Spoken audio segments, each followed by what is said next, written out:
আমাৰ ছাত্ৰ-ছাত্ৰীসকল তোমালোকৰ লগত আলোচনা কৰিম কুৱেশ্যন পেপাৰ থাৰ্ড ইভেলুৱেশ্যন যিখন থাৰ্ড ইউনিট টেষ্ট পৰীক্ষাৰ সাবজেক্ট ছ'চিয়েল সায়েন্স ক্লাছ 8ৰ তোমালোকে ভালদৰে চাবা ইয়াৰ পৰা কমন পাবা তোমালোকৰ কমন আহিব আৰু লগতে তোমালোকৰ কেনে ধৰণৰ প্ৰশ্ন আহে তোমালোকে আইডিয়াও কৰিব পাৰিবা ছাত্ৰ-ছাত্ৰীসকল এনসাৰবিলাক আমি জনাই দিম তোমালোকে চেনেলটো ছাবস্ক্ৰাইব কৰি ৰাখিবা ভিডিঅ' লাইক কৰিবা আৰু কিবা বুজি নোপোৱা থাকিলে কমেন্ট সেকশন কমেন্ট কৰি জনাবা এতিয়া আহিল প্ৰথমটো আলিবৰ্দি খাৰ মৃত্যুৰ পিছৰ বংগৰ নবাব হয় ইয়াৰ চাৰিটা অপচন আছে সিৰাজউদ্দৌলা মিৰ্জাফৰ ৰায়দুল্লভ আছে আৰু উঠিছাদ আছে ইয়াৰ যদি আমি এনসাৰটো চাওঁ তেনেহ'লে সিৰাজউদ্দৌলা হ'ব শুদ্ধ উত্তৰ নেক্সট বি নম্বৰ প্ৰশ্নটো হৈছে সত্যৰথ প্ৰকাশ গ্ৰন্থখনৰ ৰচক আছিল ইয়াৰে চাৰিটা অপচন আছে ঠিক তেনেদৰে দয়ানন্দ সৰস্বতী ৰাজাৰাম মোহন ৰায় গোবিন্দ ৰানাদে আৰু স্বামী বিবেকানন্দ ইয়াৰ চাৰিটা অপচনৰ আমি দ্বিতীয়টো শুদ্ধ হ'ব দয়ানন্দ সৰস্বতী নাম্বাৰ সি টো আছে বৰাক নৈৰ দৈৰ্ঘ্য হ'ল ইয়াৰে এনসাৰ যদি আমি চাওঁ চাৰিটা আছে তাৰে শুদ্ধ উত্তৰ হ'ব 200 নম্বৰটো 900 কিলোমিটাৰ নেক্সট আছে শিশুৰ সুৰক্ষাৰ বাবে যৌন অপৰাধ আইন গ্ৰহণ কৰা হয় ইয়াৰে যদি আমি এনসাৰটো চাওঁ তেতিয়া দুইটো শুদ্ধ হ'ব 2012 চনত ভাৰতৰ প্ৰথম বেংক হ'ল বেংক অফ হিন্দুস্তান 2 নম্বৰটো হ'ব শুদ্ধ উত্তৰ কেৱল উত্তৰ লিখা সংবিধান কিমান নম্বৰ অনুচ্ছেদত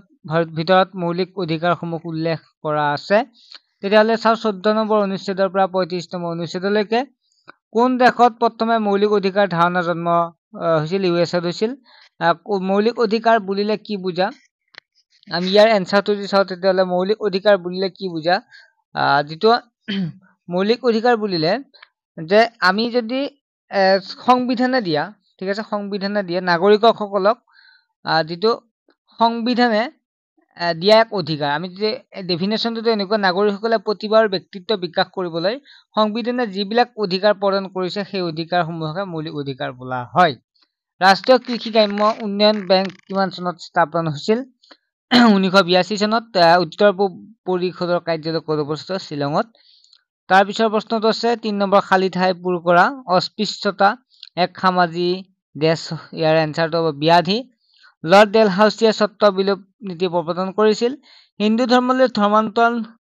ব্যৱস্থাটোক দেশ বুলি কোৱা হৈছিল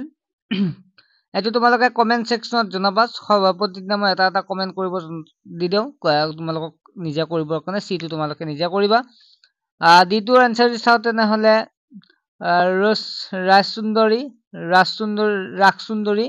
দেৱী আমাৰ জীৱন নামৰ আত্মজীৱনখন গ্ৰন্থ লিখিছিল ৰাজসুন্দৰী দেৱীয়ে তাৰ সুমাউংলুং নাম হিমবাহ এটি হল হিমবাহপুত্ৰ নদীৰ উৎস 4 নম্বৰ প্ৰশ্নটো উত্তৰ লিখা বাকি কেইটা নেক্সট ক্লাছত আমি উত্তৰসমূহ কৈ দিম এটা তোমালোক কোৱেশ্যনখিনি মই আলোচনা কৰিছো যদি কমেন্ট কৰি জনাবা যদি এনসাৰ বিলাক লাগে বংগৰ নবাবী পদৰ দাবীদাৰ কোন আছিল ৰেগুলেটিং এক্ট বুলিলে কি বুজা কৰ্ণৱালিছৰ সংগীতা বুলিলে কি বুজা কোনে কেতিয়া সতীদাহ প্ৰথা বন্ধ কৰিছিল এইটো আছে ভাৰতৰ চিৰস্থায়ী বন্দোবস্ত কোনে কেতিয়া প্ৰৱৰ্তন কৰিছিল ওয়াহাৰী আন্দোলন ভাৰতক কেতিয়া গা কৰি উঠিছিল সম্পত্তি অধিকাৰটো কেতিয়া মৌলিক অধিকাৰৰ পৰা বিলোপ হটোৱা হয় ৰাষ্ট্ৰীয় অভ্যন্তৰীণ জলপথ পৰিবহন বিভাগে স্থাপন কৰা দুটি নদী বন্দৰ লিখা ভাৰতত কেতিয়া ক'ত প্ৰথম ৰেলপথ নিৰ্মাণ কৰা হয় খনিজ পদাৰ্থ কাক বোলে 5 নম্বৰ প্ৰশ্নটো আহিছিল 5 নম্বৰ প্ৰশ্নটো হৈছে ইংৰাজৰ শাসনত হোৱা বিচাৰ বিভাগীয় সংস্কাৰসমূহ কি ভাৰতৰ পৰিবহন ব্যৱস্থা কেইটা ভাগত ভাগ কৰিব পাৰি আৰু কি সমগ্ৰ ভাৰতৰ ভিতৰত জলসম্পদত অসম অতি চহকী বৰ্ণনা কৰা মৌলিক অধিকাৰ প্ৰধান বৈশিষ্ট্য কেইটা কি লিখা আত্মসহায়ক গোটৰ গঠনৰ লক্ষ্য আৰু উদ্দেশ্যসমূহ লিখা ছাত্ৰসকল নেক্সট ক্লাছত বাকিখিনি আলোচনা কৰিম যিসকল ছাত্ৰসকলে এনএমএছ পৰীক্ষা দিম বুলি ভাবিছা তোমালোকৰ বাবে এটা ভাল খবৰ 200 টকা যেটো আমাৰ অনলাইন ক্লাছ আছিল যেটো তোমালোক 100 টকা কৰা হৈছে অধিক জানিবৰ বাবে হোৱাটছএপ নম্বৰটো দেখা পাইছে এই নম্বৰতে এছএমএছ কৰা ফোন কৰি জানিব পাৰিবা